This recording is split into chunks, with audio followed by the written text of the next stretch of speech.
Hello, everyone, and thank you for tuning in to Oz Arab Media. Today, we are honored to be joined by acclaimed Moroccan filmmaker Meryem Benm'Barek, known for her bold and emotionally layered storytelling that explores social realities and human relationships in the Arab world. Her latest film, Behind the Palm Trees, has been selected to screen at the Sydney Film Festival 2026, bringing contemporary Moroccan cinema to Australian audiences on one of the country's biggest cultural stages. Following the international success of her award winning debut feature Sophia, which won Best Screenplay in Cannes, Un Certain Regard section, Miriam returns with a powerful new story set in Tangier, exploring class, identity, power, and post colonial tensions through an intimate and deeply human lens. Miriam, welcome to Oz Arab Media. Thank you so much for the invitation. Of course, our pleasure. First of all, let me start by congratulating you and Behind the Palm Trees being selected for Sydney Film Festival 2026. Thank you so much. Thank you. Awesome. No worries. Let me start by asking you, what does it mean to you to have your film screened for Australian audiences at such a major international festival? Well, actually, the idea that the film can travel so far and connect with audiences from another part of this world is very moving for me. Yeah, I'm very excited to share this very intimate Moroccan story with the audience there. Amazing. We are looking forward to it too. As we heard, the movie is being filmed in Tangier, and it feels almost like Tangier is a character in the film itself. Why was it so important for you to set the story there, and what does it mean to you, that place, culturally and personally? Actually, I have, Tangier is a city that I really love. I used to live there when I was younger. I feel I have a kind of very personal and fusion like relationship with it. There you go. And during the period I used to live there, it was a very special period of my life because it was the time where my romantic experiences Ah, really changed the way I was seeing the world. And in many ways, the film comes from those memories and from what I kept emotionally from those experiences. oh, And I think that at different moments in my life, I could, how can I say, relate to all the three characters, Mehdi, Selma, and Marie, and yeah. they all carry different parts of me. Oh, wow. And yes, and even the way I chose the location and filmed the city, you can feel the personal connection with it. And yes, I really wanted the film reflect actually the mental images and the emotional memories I have of this city that I deeply love actually. Amazing. Wow. So that there is a lot of personal in there, which is Yes. amazing. Now, Miriam, if I want to talk a little bit about the themes of the film does explore class inequality and the lingering effects of colonial dynamics through the relationship between a Moroccan man and a wealthy French woman. Why do you feel this was an important story to tell today? Because this dynamic still exists today, even if Mm, people sometimes they prefer not to talk about them, but the mm, relationship between Morocco and France is very, very complex, intimate, and full of invisible power structures that still mm. really affect the way people they see each other and the way they love each other or move through society. And what interested me was showing how these political and social questions can exist actually inside something very intimate like a love story. Oh, I wow. didn't want to make a film about ideas in an abstract way, but about human beings, desires, loneliness, domination, and emotional dependency. So Wow. yes, I think that cinema can actually have yes, can sometimes reveal tensions that people feel deeply but do not always know how to express. Amazing. But Miriam, some viewers may see the film a little bit confronting or even maybe uncomfortable, if I can say, in a way it portrays Moroccan society and the social tensions you just mentioned. Do you ever worry about the criticism from within the Arab world when telling stories with this honesty? Well, well, of course, it's something that I can think about, but I Mm, believe that cinema should be actually a space of honesty and mm, complexity. And I'm not interested at all in idealizing society or judging it, even judging very it. good. I Mm, just try to, how can I say, observe human relationship with sincerity. And also, I think right. that Arab societies are often reduced to very simple images, both from inside and outside the region. And Mm, what interests me is showing contradictions, emotional violence, tenderness, desire, frustration, and all those things that make people human, they actually. actually exist in the streets and the families at the moment. Exactly, Mm, exactly. And I never make films against my own culture or my own country or my own society. On the contrary, I make them from a place of intimacy and love. And for me, true love is also means being able to look at things honestly. For me, cinema is a kind of it has a mirror function.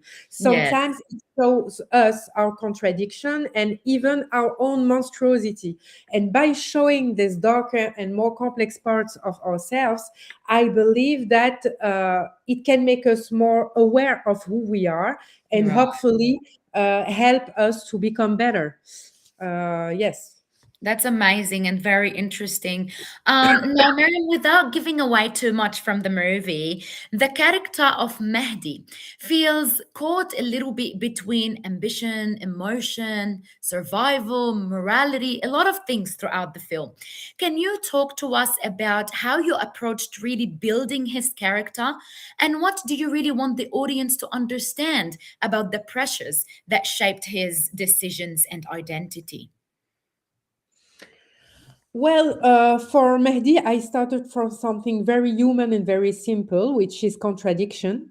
Mm. I didn't want him to be a symbolic character or an idea of a man. I wanted him to feel alive, unstable, and sometimes contradictory in his own choices. Hmm. So I see him as someone shaped by different pressures at the same time, emotional, social, and economic. And Mm, his ambition is real, but so is his vulnerability also is real. Sorry. So mm, his desire to survive can sometimes conflict with his sense of morality, and that tension is really at the heart of the character. It's something very important for the film. What I wanted is for the audience to feel that Mehdi is not good or bad, but someone trying to navigate a system mm, and a really that constantly pushes him to make difficult choices. Because nowadays in cinema, when you write or direct a movie, they can push you to make a positive story, and there is a point which became very important for to finance a film those last yes. years. It's empathy, but for me empathy is not loving a character, it's understanding his choices, Mm, uh, his all his problems, what he's going through, but he's not deeply loving the character. So right. You're not being biased in the character. exactly, Mm. exactly. Amazing. Now, Miriam, your films constantly feature subtle and powerful female perspectives, far beyond the stereotypes, if I can say.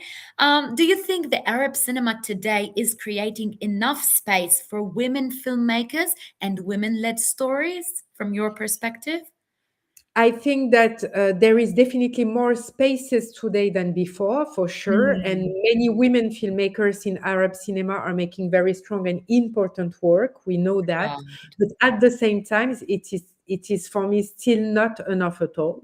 Mm, Women's perspective are still often marginal, expected to fit into certain types of stories or representation, mostly when you tell a story about an Arab story. What I yes, try to do in my films is simply to look at women as full human beings, complex, contradictory, sometimes they're fragile, not sometimes just a side powerful. dish. Exactly, and never reduced to a kind of stereotypes. So yes, things are evolving for sure, Mm. but there is still a lot of work to do to make sure women's voices are truly central and not just included. Amazing. Now, when Arab films are screened internationally, they're often interpreted differently between the Arab and the Western audiences. How do you navigate those different perspectives while still staying authentic to the story that you really want to tell? Well, I try not to think too much about how different audiences might interpret the film while I'm making it. If I start to do that, actually, I risk losing the truth of my story. So Mm, my focus is always on being honest to the characters and to the emotional reality of the film. I think mm, that if a film is sincere and rooted in a very specific place and experience, it will naturally travel and be open to different interpretations. So, of right. course, Arab and Western audiences may not read everything in the same Mm, way, but that difference is not something I try to control. It's a part for me of what cinema does. It creates spaces where mm. each viewer brings their own background, history, sensitivity, identity, and so on. Introducing the differences, really. Yeah. Lovely. And how important are festivals, do you think, like Sydney Film Festival, in helping Arab and North African films reach new audiences around the world, like Australia? It's very interesting for Arab and North African cinema to travel so far there, Mm, because a festival like this can create a space, sorry, where films can travel beyond their countries, of course, of origin, and meet completely right. new audiences. And for many films from our region, festivals are often the first real encounter with international viewers, and that encounter can open doors, and not only for the films themselves but also for the filmmakers. So it's yes, it's also important because festivals are places where we can discover film. They allow audiences to see stories that they might not normally have access to, Mm, and to engage with different cultures in a direct and emotional way through cinema. amazing. And what are you most looking forward to about participating in this film festival this year? Well, I'm very curious actually, and really looking forward to seeing how the film is received by the audience, even if I will be not joining the Oh, that festival. was my second question. You won't be here? Yes, no, I was dreaming about Mm, going to Australia and visit Sydney, but all unfortunately, no, right. I'm stuck in France. Mehdi is So doing it for you. yeah, yes. So yeah, being a part of this festival, it's yes, it's always meaningful. Actually, what matters most Right. is the it's yes, how you can, when you can meet the audience, it's something absolutely, Different. that Yeah. it's something magical actually. Yes, so yes, looking forward to listening to reactions And and questions, feedback. different Yeah, of interpretation of course. the film, even from a distance. Amazing. Now, Miriam, if you had to describe Behind the Palm Trees in just one sentence, what would you say? Behind the palm trees, I can say that it's a story of desire, power, survival, where intimacy becomes a space of tension and emotional truth. Wow. Now you're making it even harder for us to wait for the festival and watch that movie. Finally, Miriam, what message would you like to share with the Arab audiences in Australia who will definitely be watching the film at the Sydney Film Festival? I would just like to say that this film comes from a very personal place, as I already said, and from a desire to look honestly at our lives, our contradictions, our emotions. The Arab audiences in, um, how can I say? I hope that the film can feel close to them in some way, even from far Okay. away. I Yeah. hope it can open a space of reflection, discussion, and maybe even recognitions. And I hope they feel that this story is told with respect, complexity, and care for the people it portrays.